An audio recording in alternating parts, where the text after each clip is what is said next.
I'll give you a quick introduction about our project. So we develop a data-driven salary prediction system, and we analyze with how education experience, company size, all these components affect the compensation outcomes. We integrated with EDA, feature engineering, and machine learning model for this prediction.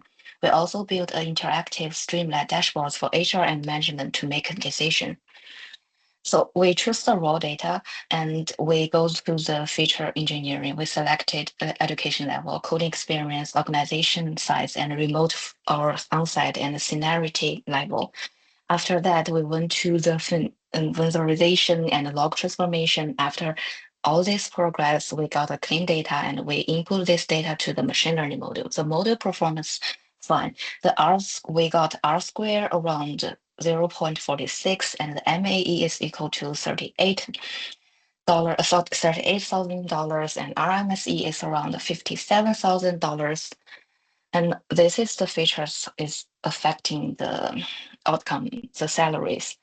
We noticed that experience and company size dominate the salary prediction and technical proficiency contributes positively. Remote work has a slight impact.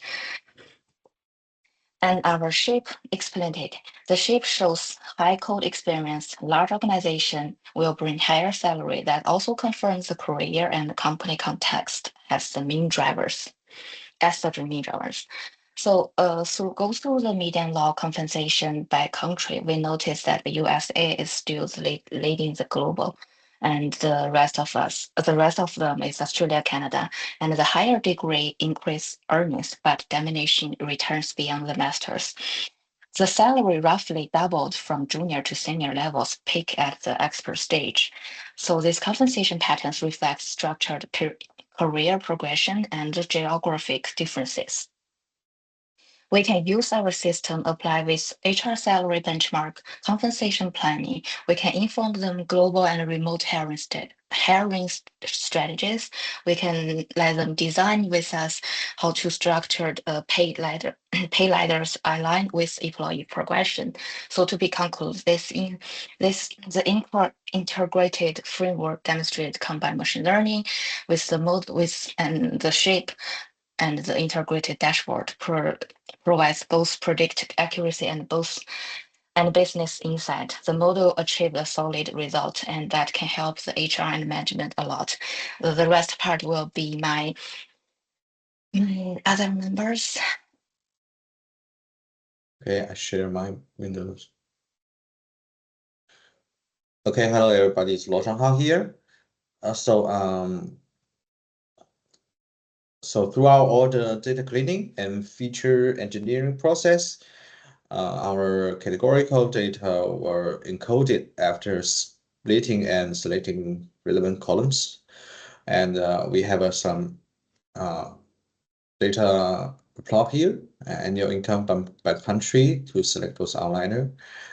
And we, based on this result, we design a function that we would eliminate those outliner, and we have a experience with annual income regression plot. So it demonstrates the relationship between the experience and their salaries. And here's we also did a map for the annual income by the country. We can see the American salary is the highest, it makes sense. And we saw the violin plot.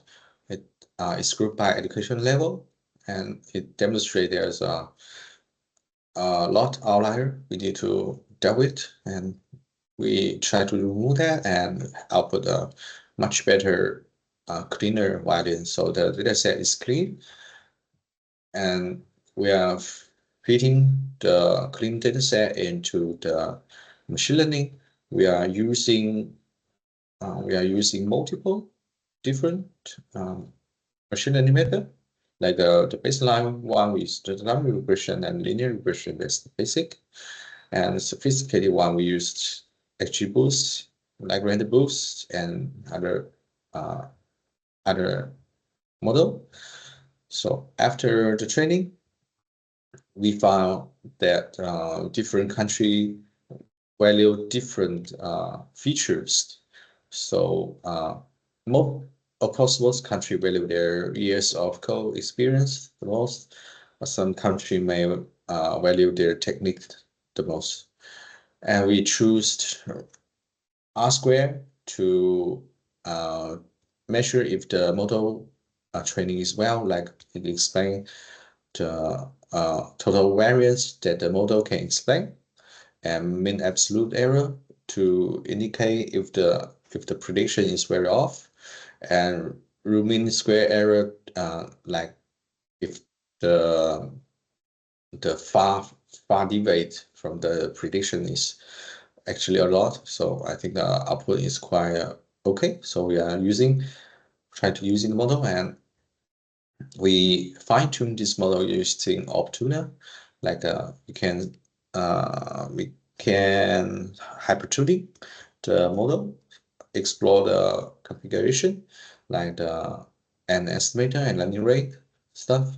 The final result is like around 0.46, 44. Okay, so we now have the optimal uh, hypertuning parameters that we try to train the model with full data without train and split.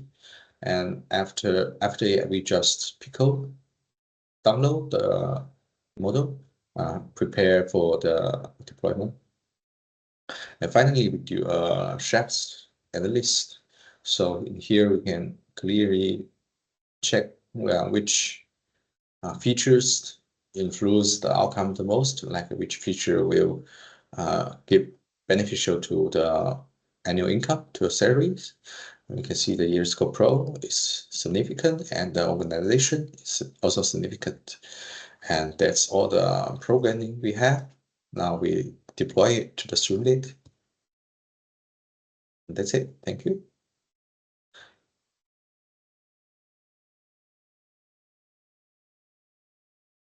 Hamna? If some, hey, so this is Hamna here.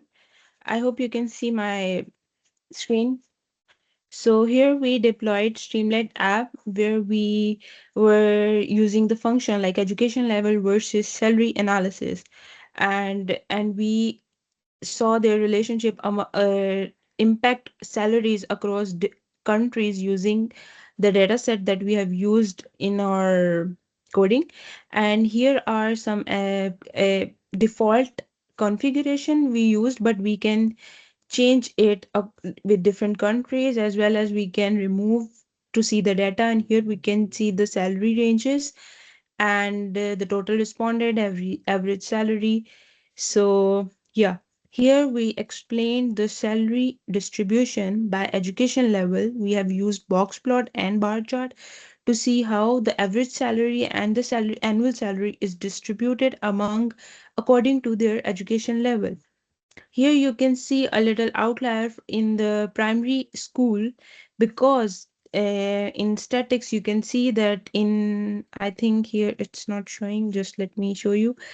Just let me clear it that in United States there is a very less data in the primary school, so that's why it could be outlier. It could be because some there is a luck happened and they dropped out from the school and start their own business. So after that, we explained all the average salaries by countries and education. Here we can clearly see all the relationships among different countries and yeah, how they're distributed. And here the comparison of salary comparisons, education level across countries. You can see if we change the configuration, like if we want to change only see the Germany and India's comparison. So here it is, and there are statics, and here we can see the filtered data. We can even download as a CSV file, and the insights are like highest paying education level is in average is professional degree. Highest paying country according to the data is, like if we change the, then it's going to be changed. Is right now it's Germany largest master. And yeah, recommendation is consider advanced degrees in high premium countries. How this data could be used is for HRs, for students, for developers. So yeah, That's all from my side. I'm sorry. And Mahesh.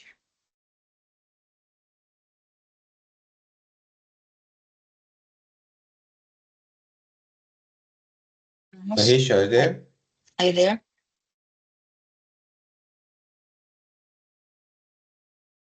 Mm.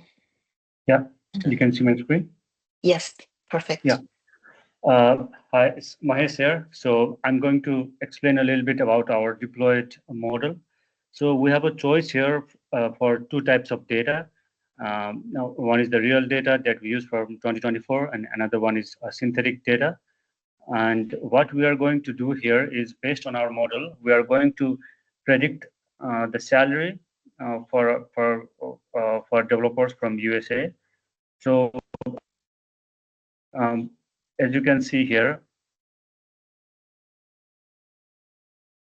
so the salary for 2025 is going to be predicted, and the predicted salary is going to be gold against the real salary, and then we are going to check uh, mean square error and the real salary. So what we're going to do is we'll check the data input here first.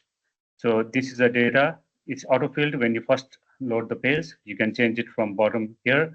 You have a choice to change a lot of fields like main branch, age, employment, and country, currency on categorical features. And then on numerical part, you can change years of coding, years pro, like all the columns, all the variables. You can just change it from here, and you can. This is loaded here, and then based on which we'll submit and predict and let the model run. So here, based on the data that was fed, the predicted compensation was almost $100,000, but the true compensation is $157,000. So there is a percentage error of mean absolute percentage error of 37.74%, which is it is good for our model. So this is what we achieved from our model, and thank you very much for your time.